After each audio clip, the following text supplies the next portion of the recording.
Hello and welcome to Week 7 in Introduction to Psychology here, and we're moving into Chapter 7, a discussion of thinking and intelligence. And this sort of dovetails with the learning chapter that we've already discussed, and this is the other aspects of how we learn and process information, so kind of come together in this area. So one of the things that comes out in this discussion of thinking intelligence is the built-in sort of ways in which our brain's complexity fools itself. And we've recognized two very important parts of the human experience, and I list them in the first discussion: negativity bias and availability heuristics. These are two aspects of our natural processing of information that can trip us up.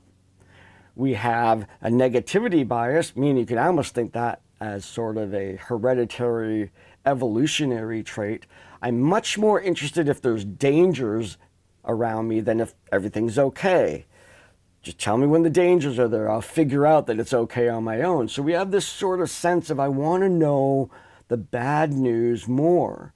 Now that can tend to allow us to focus on those things with exclusion of understanding the good things that are going on. And think about the world today and the kind of perceptions we have of the world, despite that there's very good evidence that the world has been moving in a very positive direction for decades.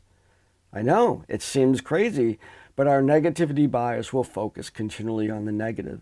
In addition to that, we have availability heuristics. We tend to go with what's in front of us in terms of making decisions about reality. Now, of course, that has very pragmatic uses, in survival in the immediate space.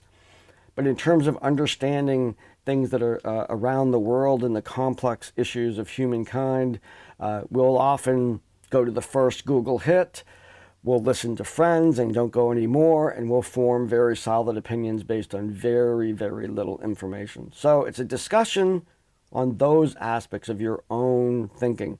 It is perfectly okay to admit when you have a bias, when you've used availability heuristics. Part of this is really first to identify, just almost like the goals of psychology. First, you want to describe what these are, then we want to explain them and how they exist within us, and then we want to potentially predict the kinds of circumstances under which we may engage in these kinds of faulty thinking, and then possibly do something about it. So the four goals of psychology can be applied to this particular discussion. The next discussion, I'm asking you to take an online IQ test. Now, this is not an official IQ test, and I'm telling you, we put a lot of weight into IQ tests, more than they deserve in terms of identifying who's smart. You'll see in the course book and the textbook that there are all kinds of ways in which we define intelligence, and IQ is just one of them. In addition, this is a play test. This isn't a really real IQ test. IQ tests are much more complex. They've been standardized. This is a toy to play with, but to get a sort of sense as to what intelligent tests are like, and asking you to discuss that. The quiz is sort of a creativity quiz, getting into this idea of creativity as a form of intelligence.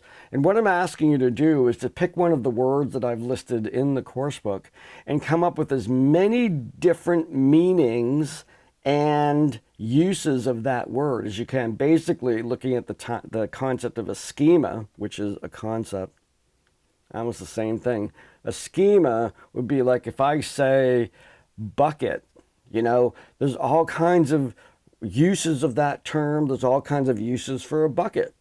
And to come up with all the different ones is an expression of creativity, sort of a pretty light expression. Maybe some people will like that and they'll be very good at it. Others will scratch their heads and like, well, what else do you use a bucket for? Okay, while this is all going on, people are submitting their proposals for the information literacy paper. Keep that coming. I have been scoring less than 100, so that means you have to go back, read my feedback, and then respond again until you get a 100. So make sure that you engage in that process. Not everybody's done it, but now's the time to start engaging in that process because it's very unlikely you're going to get it the first time.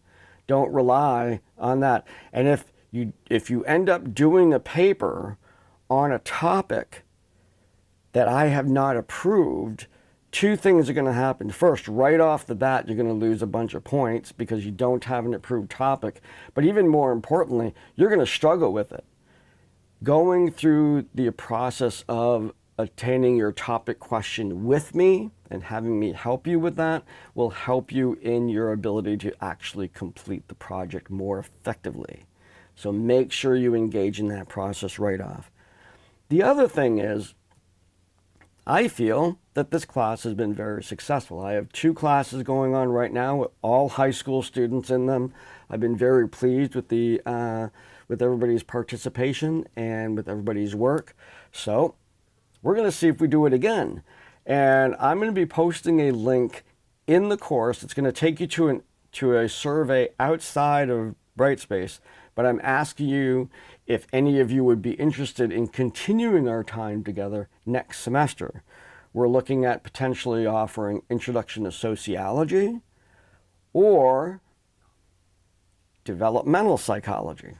And so those would be sort of the next classes to go to. I'm going to be sending out a survey asking if you're interested in that. And if we have, a good number of you are interested in spending some more time with me here online, then we'll offer that class and get you in there in time for the spring semester. So look forward to hearing from many of you about that. And so have a great week. It's a nice creative week. It's a humbling week when we look at negativity bias and the ways in which we use availability heuristics. But self-exploration is one of the best aspects of studying psychology. So I will see you in those discussions and have a great week.